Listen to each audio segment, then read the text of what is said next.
Hello friends, I am Divya again back with some new updates. आज हम जिस बारे में बात करेंगे that is mega solar project, और ये एशिया का सबसे लार्जेस्ट सोलर प्रोजेक्ट है जो कि हमारे इंडिया में है and it is really a very good news. और इसका जो इनॉग्रेशन है वो पीएम मोदी के द्वारा 10 जुलाई 2020 को किया गया है एमपी में, मध्य प्रदेश में रेवा नाम का एक डिस्ट्रिक्ट है जहाँ पर इसका इनॉग्रेशन किया गया है। एक्चुअली में इसका जो फाउंडेशन था वो वहाँ के सीएम शिवराज चौहान जी के द्वारा दिसंबर 2017 में कर दिया गया था, लेकिन इसका जो इनॉग्रेशन है वो अभी 10 जुलाई 2020 को किया गया है। और ये जो प्रोजेक्ट है यहाँ पर 750 मेगावाट की इलेक्ट्रिसिटी जो है वो ये प्रोजेक्ट प्रोड्यूस कर रहा है, जो कि एक बहुत बड़ी अमाउंट में इलेक्ट्रिसिटी है। और इसकी जो कॉस्टिंग थी वो 4500 करोड़ रुपीस की थी, तो ये एक बहुत बड़ा बिग अमाउंट है। तो इस अमाउंट में हेल्प करने के लिए वर्ल्ड बैंक ने हमारी हेल्प करी है। उन्होंने CTF नाम का एक फ़ंड होता है that is clean take fund, और ये जो फंड है ये उन डेवलपिंग कंट्रीज़ को दिया जाता है जो कि रिन्यूएबल रिसोर्सेज पे काम कर रही हैं। एक रिन्यूएबल रिसोर्सेज ऐसे रिसोर्सेज होते हैं जो कि कई सालों करोड़ों टाइम तक अभी हमारे पास हैं, जैसे कि सन एनर्जी है, और जिसमें कुछ भी कह सकते हैं कि कई सालों तक हमारे पास जो सन की एनर्जी है वो अभी है, तो हम उसको यूज़ कर सकते हैं, इससे हमारे एनवायरनमेंट को कोई भी नुकसान नहीं है। तो इस तरह से ये जो CTF फंड है ये उन डेवलपिंग कंट्रीज़ को दिया जाता है जो कि बहुत अच्छा काम कर रही हैं रिन्यूएबल सोर्सेज को बढ़ावा देने के लिए।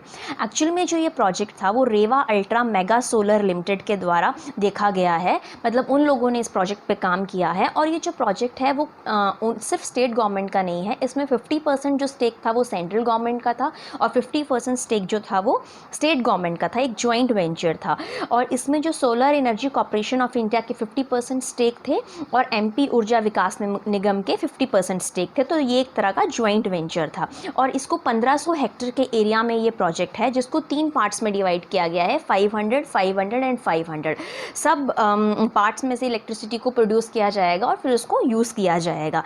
एक्चुअली इस प्रोजेक्ट के आने के बाद जो सबसे ज़्यादा हमें फ़ायदा होगा दैट इज़ कि जो हमारा कार्बन डाइऑक्साइड का एमिशन है वो कम से कम 50 लाख टन पर ईयर कम होगा। जैसे कि हमें पता है कि कार्बन डाइऑक्साइड की वजह से सबसे ज़्यादा ग्रीन हाउस इफ़ेक्ट हो रहा है, हमारी अर्थ का टेम्परेचर बढ़ रहा है, पोल्यूशन बढ़ रहा है। तो उस तरह से इस प्रोजेक्ट को देखा जा रहा है कि बहुत सक्सेसफुल प्रोजेक्ट है ये। और इस प्रोजेक्ट में जो इलेक्ट्रिसिटी प्रोड्यूस होगी वो सिर्फ MP स्टेट ही यूज़ नहीं करेगा, उसका इलेक्ट्रिसिटी का जो 24% जो पार्ट है वो दिल्ली मेट्रो यूज़ करेगी, और जो 76% जो रह गया वो MP अपनी कंपनीज़ के लिए या अपने स्टेट के पर्पस के लिए उसको यूज़ करेगी। इस प्रोजेक्ट से हम उम्मीद लगाकर चल रहे हैं कि 2022 तक 1 लाख मेगावाट की इलेक्ट्रिसिटी हम लोग प्रोड्यूस कर पाएंगे, जो कि एक अपने आप में बहुत अच्छी बात है। हम सेल्फ़ रिलायंस की तरफ हमारा इंडिया जो है अब धीरे धीरे बढ़ रहा है, और इस प्रोजेक्ट के आने के बाद हम वर्ल्ड में टॉप 5 कंट्रीज़ में पहुंच गए हैं जो कि रिन्यूएबल रिसोर्सेज पे इतना बेहतरीन काम कर रही हैं। PM मोदी की बुक न्यू इनोवेशन बुक में भी इस प्रोजेक्ट को जो है वो इन्वॉल्व किया गया है, और world bank group presidential award भी इस प्रोजेक्ट को मिला है, जो कि एक अपने आप में बहुत अच्छी बात है। इस प्रोजेक्ट में जो एक सबसे बड़ी अचीवमेंट हम कह सकते हैं that is grid parity barrier को इस प्रोजेक्ट ने ब्रेक कर दिया। अब ये ग्रिड पैरिटी बैरियर क्या है? मानिए कि आप जो एक नॉर्मल ग्रिड से इलेक्ट्रिसिटी प्रोड्यूस कर रहे हैं उसकी कॉस्टिंग हमेशा लेस रहती है रैदर देन सोलर ग्रिड से, क्योंकि सोलर ग्रिड की कॉस्टिंग बहुत ज़्यादा होती है। लेकिन इस प्रोजेक्ट ने ये ऐसे सारे रिकॉर्ड्स को तोड़कर ऐसा प्रूव कर दिया है कि अब हम जो सोलर प्रोजेक्ट से जो टैरिफ हैं दैट इज़ 2.97 पर यूनिट हमें मिलेगा, जो कि पहले 4.50 पर यूनिट मिलता था।